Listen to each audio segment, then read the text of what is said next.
All right.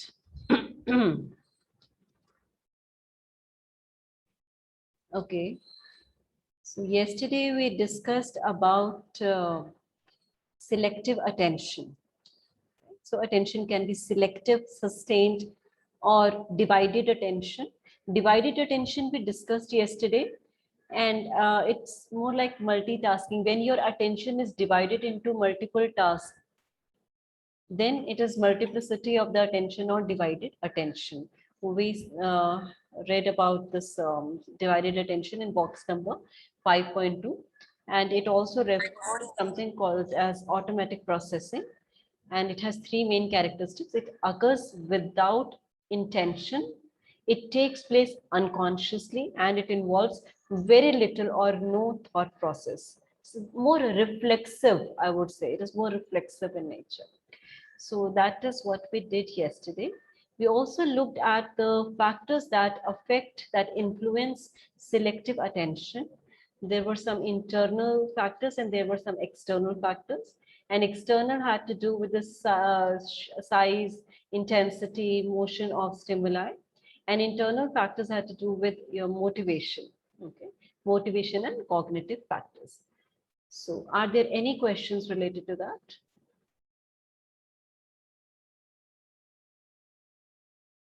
No, ma'am. Okay, thank you for responding. I will quickly take you to the syllabus that we have so that we are clear about what we are doing. In your syllabus, see, we have introduction we have done, knowing the world, nature and varieties of stimulus, sensory modalities, attentional process, selective attention. Now it does not talk about the theories of attention. Okay. Since the next topic that we have is theories of selective attention, filter theory, filter attenuation theory. So we have theories of attention, which apparently is deleted from the portion that has been given by CBSE.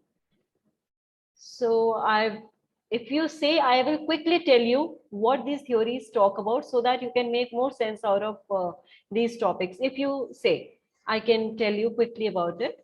But this will not be covered in the exam. These theories will not be coming for your exam. Okay. So shall I go to sustained attention? Tell me. Or theories, tell me quickly. Can you just in brief explain? Yes, ma'am. Yeah. Yes, ma'am. Yes. Because then you will get to know the how it is connected with the next topic. All right. So theories of selective attention. A number of theories have been developed by different psychologists. So first is filter theory. It was developed by Broadbent. This theory says that many stimuli simultaneously enter our receptors. Receptors means your sense organs and the receptors inside them. They enter our receptors, creating a kind of bottleneck situation. Do you know what is bottleneck? Bottle ka neck dekha, it is so narrow. It is not easy to, things. And even when there is a traffic jam, we say, oh, on the ring road, there's a bottleneck. So it's difficult for the vehicles to go. So something like that, you know. So this theory says that many stimuli simultaneously enter our receptors, creating a kind of bottleneck situation. Moving through the short-term memory system, they enter the selective filter, which allows only one stimulus to pass through for higher levels of processing. Other stimuli are screened out at that moment of time. Thus, we become aware of only that stimulus. So this is your filter theory, which was given by Broadbent, right? Filter attenuation theory was further, it was developed further, and it was given by Treisman in 1962. This theory was based on the foundational theory, which was given by Broadbent, but it was modified a little. Okay. So this theory proposes that the stimuli not getting access to the selective filter at a given moment of time are not completely blocked. See, the previous theory said that only one stimuli can pass, others are blocked. So this theory says that they are not completely blocked. You would have seen some or the other thing just keeps occurring to your mind when you're trying to focus, when you're trying to pay attention. So it says that they are not blocked completely. The filter only attenuates. What is attenuation? Weaken. कमजोर कर देना. जैसे vaccine के बाद the germs are attenuated. Okay. So similarly, attenuation means weakening the system, weakening the strength. So the filter only attenuates their strength. Thus, some stimuli manage to escape through the selective filter to reach the higher levels of processing. It is indicated that personally relevant stimuli, that's one's name, in a collective dinner can be noticed even at a very low level of sound. अरे मेरे बारे में बात की, मेरा नाम लिया, so it's like, it will be noticed definitely. Such stimuli, even though fairly weak, may also generate response occasionally by slipping through the selective filter. Pretty much understandable.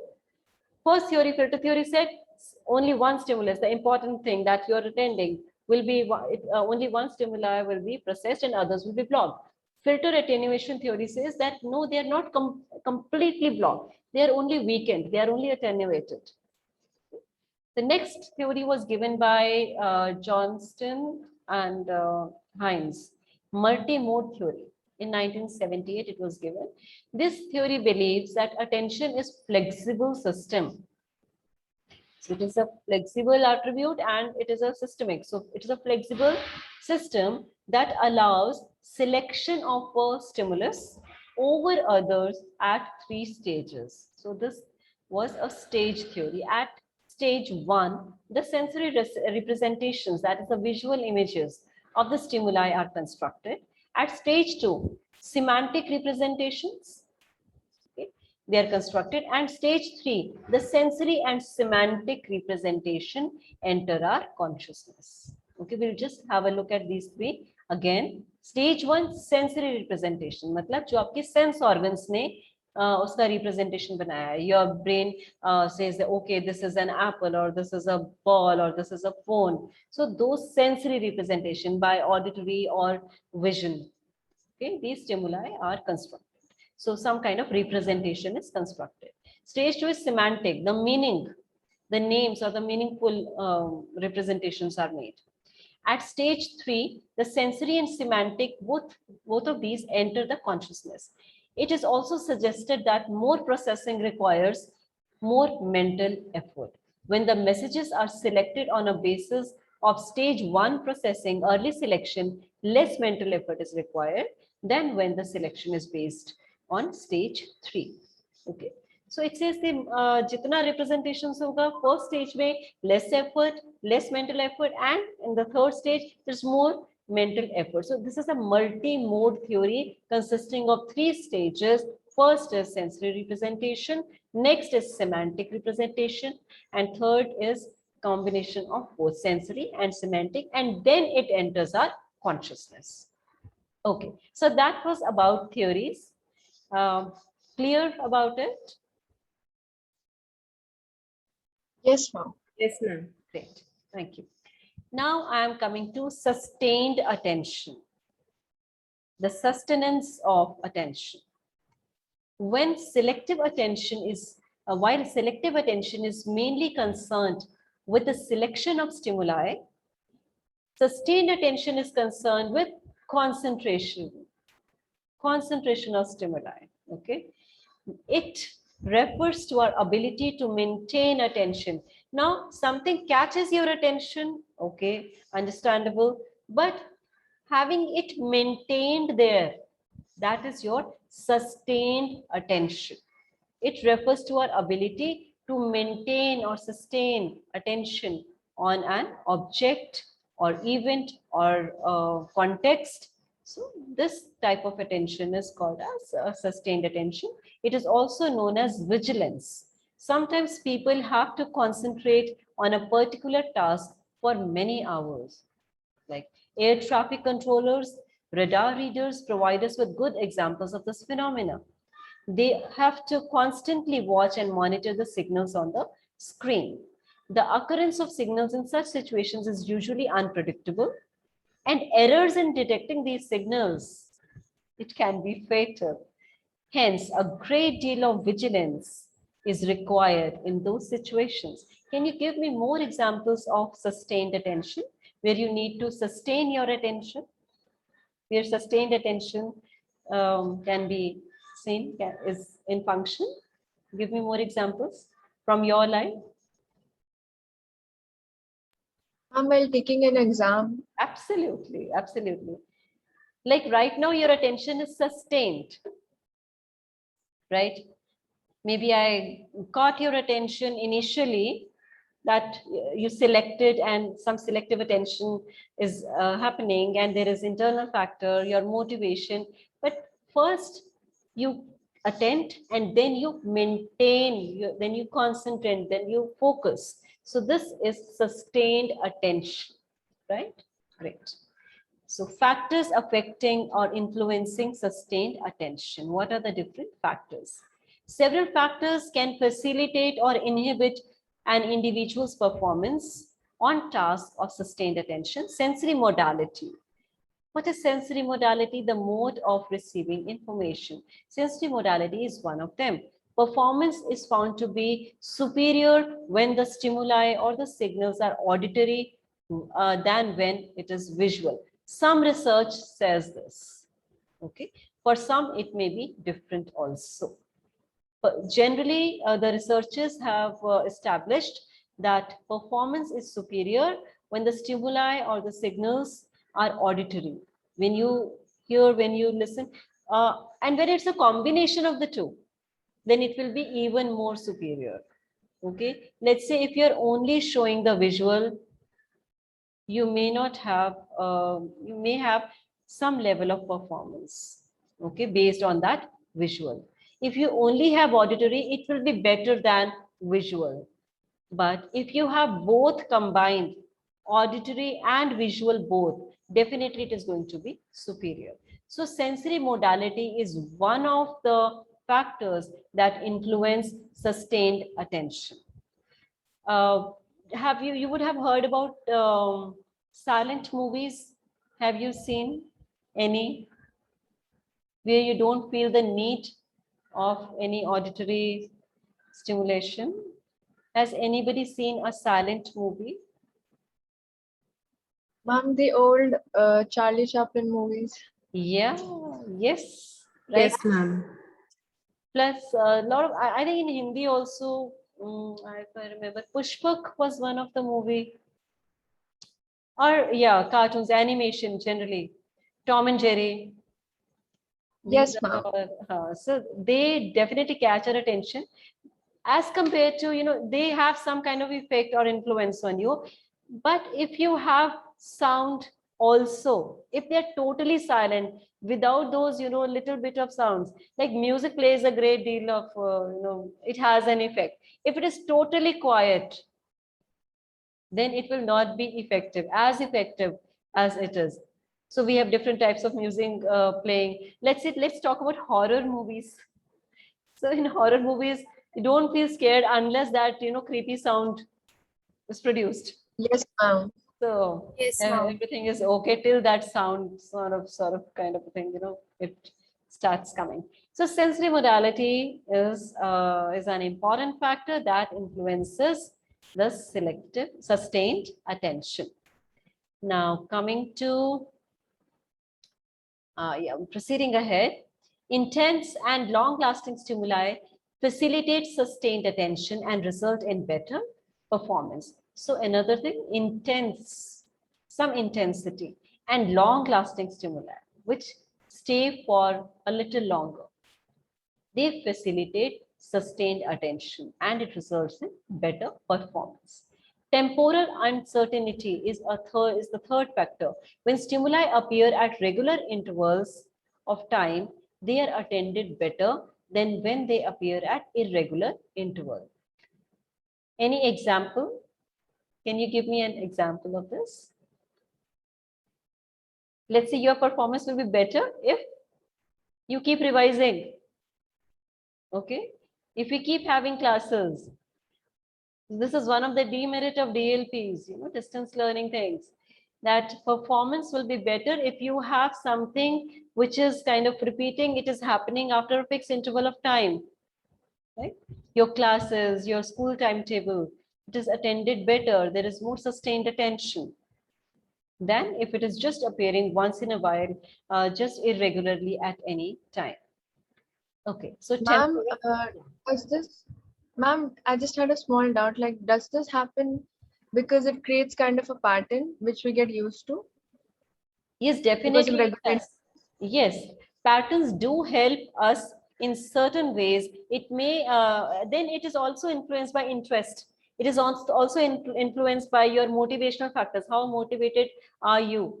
So if there is a pattern, it may be positive or negative, you know. Sometimes if we do things little offbeat, they will catch your attention better and you may be wanting to sustain your attention in that. Okay, sometimes Yes, ma'am. there's a class going on every day. We are having the same classes, same place. Let's say once in a while, if we have a class outside the room in natural setting, so it will definitely have you or your all attention will be more focused, more sustained, unless the surroundings are more interesting. So okay, got it. I hope it's clear to you. Yes, ma'am. Thank you. Okay, so stimuli that appear at a fixed place are readily attended, whereas those that appear at random locations are difficult to attend. Okay, can you give me any example of this?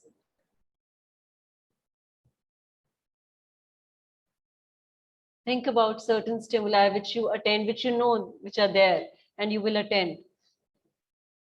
Let's say if the room numbers are changed constantly every time, then it is very difficult for us to attend. Let's say if they say A, usually how we look at the rooms, A means administrative block, C means canteen block, and N means new block. Let's say if they change it, so suddenly the place will be different. Okay, if your class is on the second floor, they say no, now it is on the ground floor, and the next day they say no, it is not here, it is somewhere else. So you will not be able to sustain your attention. Or even in video games, if there is something occurring at different locations, it is difficult to sustain the attention. Okay, so attention has several practical implications. The number of objects one can readily attend to in a single glance is used to design the number of plates of motorbikes and cars, so that traffic police can easily notice them in case of violation of traffic rule. Okay. So attention, see, do you find more practical applications or implications of attention? Where are we using it?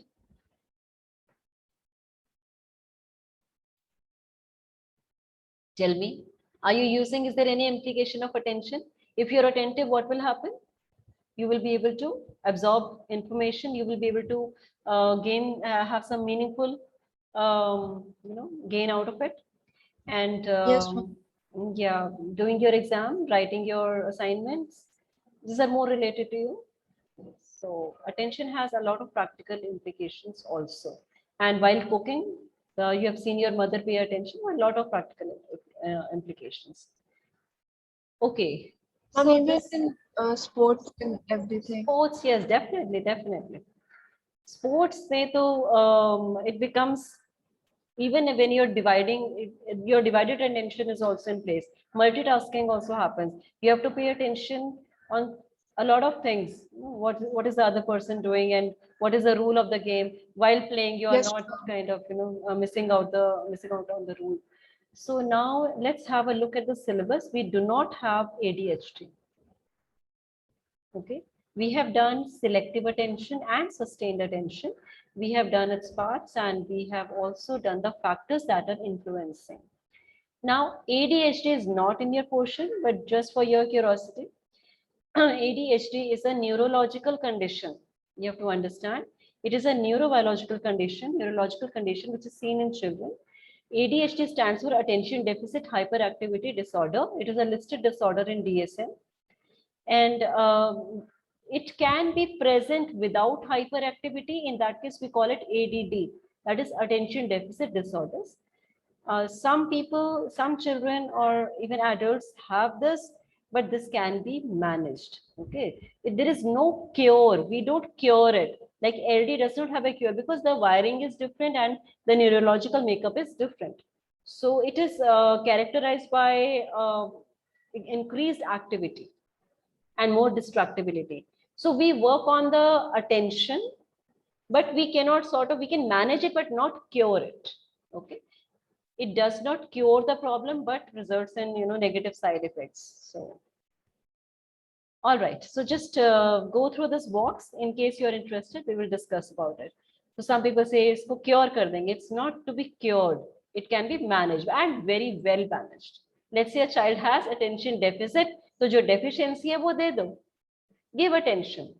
They have some methods of for sustaining attention. There are certain exercises and there are a lot of modalities, a lot of therapies by which children, little children and even adults, they respond pretty well in this condition. This is a neurological condition.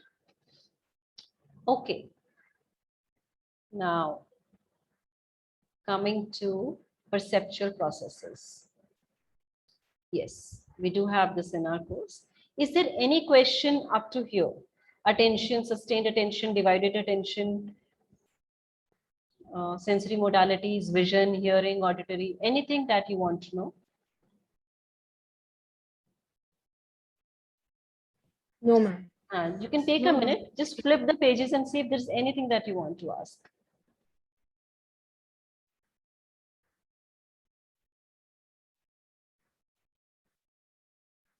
Okay. If you all are comfortable, then we can start with the perceptual processes. And perceptual comes from the word perception. What is perception?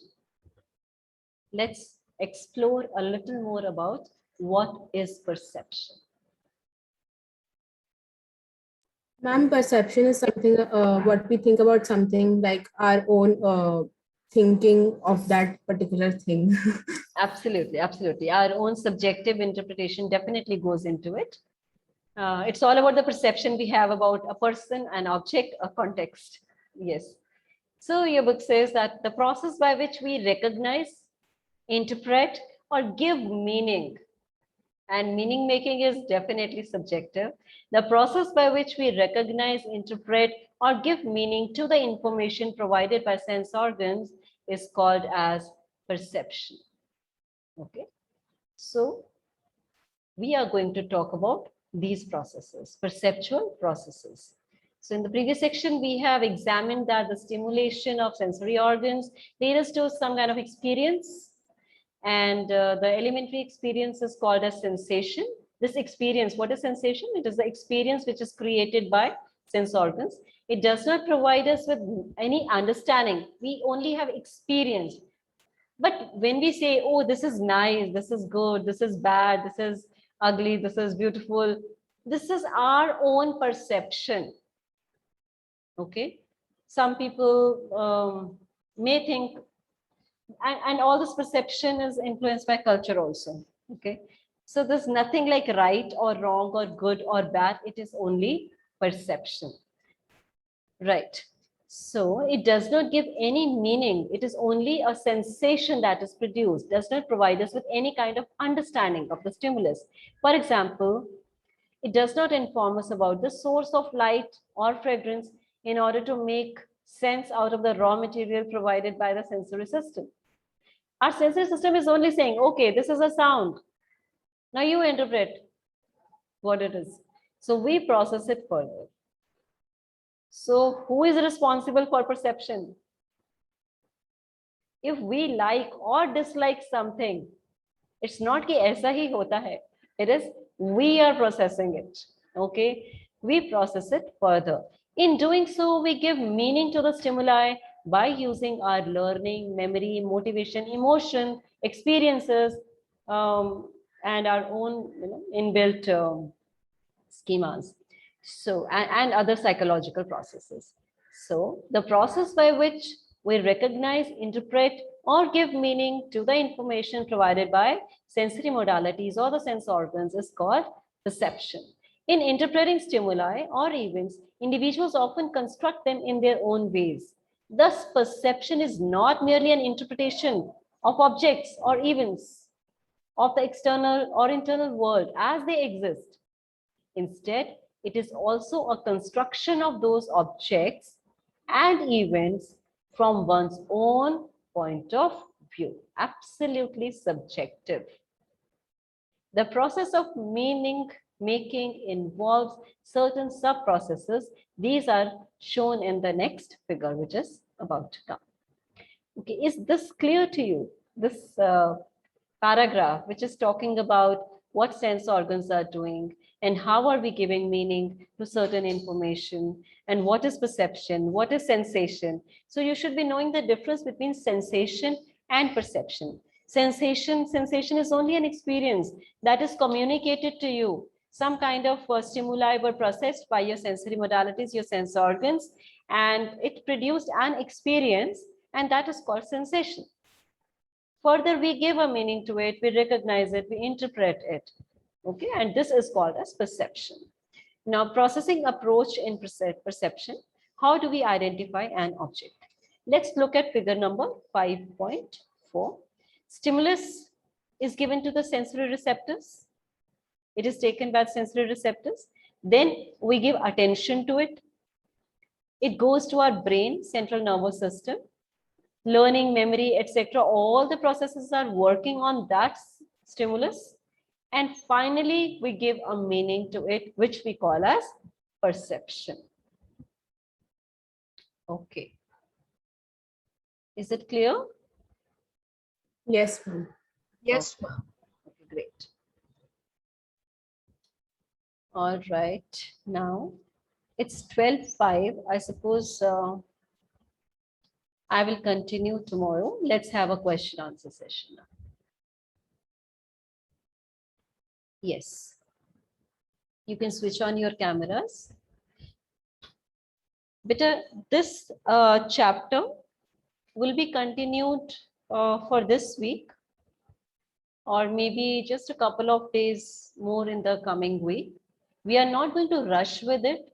We will be doing it very comfortably the way we are doing. I hope this is a good pace for you to do it in the first time, okay? And after that, I am going to do the revision. I am not going to start with the new chapter because your exams are likely to be from 21st. I think that is what your class teacher would have also shared with you. We are likely to have your exams starting from 21st.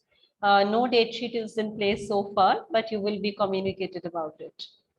And so after this chapter, even if we are not able to complete it, it's okay. It doesn't matter. I will be taking this chapter up for this week and maybe a couple of days in the coming week. And then I will be switching to the revision.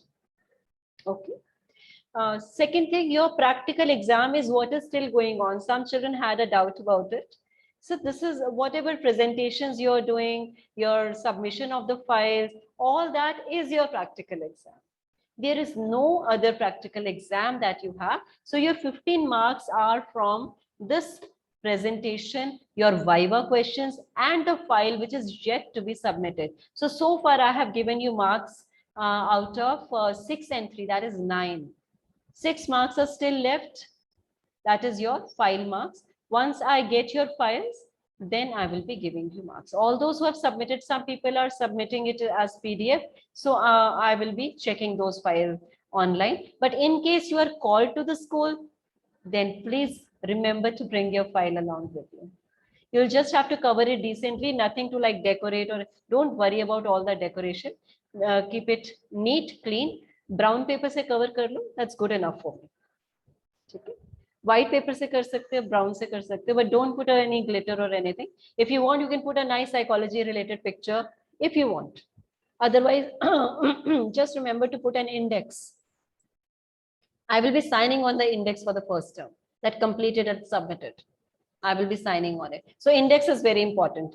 And don't write like practical 1, practical 2. No, assignment 1, title of the assignment 2, title of the assignment, and then this project file will be separate. Or if you want, you can put the pages, whichever way you want to present. Just give it. No problem at all. Okay. Okay, any questions now? It's 12:07. No, ma'am. Great. I didn't have any question. I just wanted to give a small input. Even though it's not in the syllabus, the ADHD portion, Yeah, when we were taking the internship program, that Moolchand one. yeah. So in that, in one session, we covered the child spectrum disorder thing. So in that, we were introduced with ADHD, and there, like it, what I learned, one of the things that I learned is, which I didn't know before, was that the IQ level of the child does not change or isn't affected due to ADHD, which I thought was before. Like, so Oh, that was okay. one thing that, like, it was an eye opener for me, because I Okay. thought the IQ level was also affected. So definitely But not. IQ is not a determinant for ADHD at all. So you may have children with lower IQ and having attention deficiency. You may have somebody with a very high superior IQ that is above 130 and having attention deficiency. Okay, it is possible. It may be a comorbidity, but low IQ is not the cause for it. That is how I would put it. It is not because of that. Somebody who has a lower IQ may have some kind of attentional difficulties also given to the neurological makeup. It is possible, but not that it is responsible for it. And not all ADHD children or adults have a lower IQ. Definitely not. Same is with LD. Same is the case of LD. Learning disability. Okay. There could be omission, transposition, a lot of, letters are mirrored. So visual problems also, but they are not because of sensory problems at all. Okay, good, great. Thank you, Kefia, for putting this to everybody. Thank you so much. All right. So if there are no difficulties, shall I end the class? I'll just put off the recording first. 1 minute.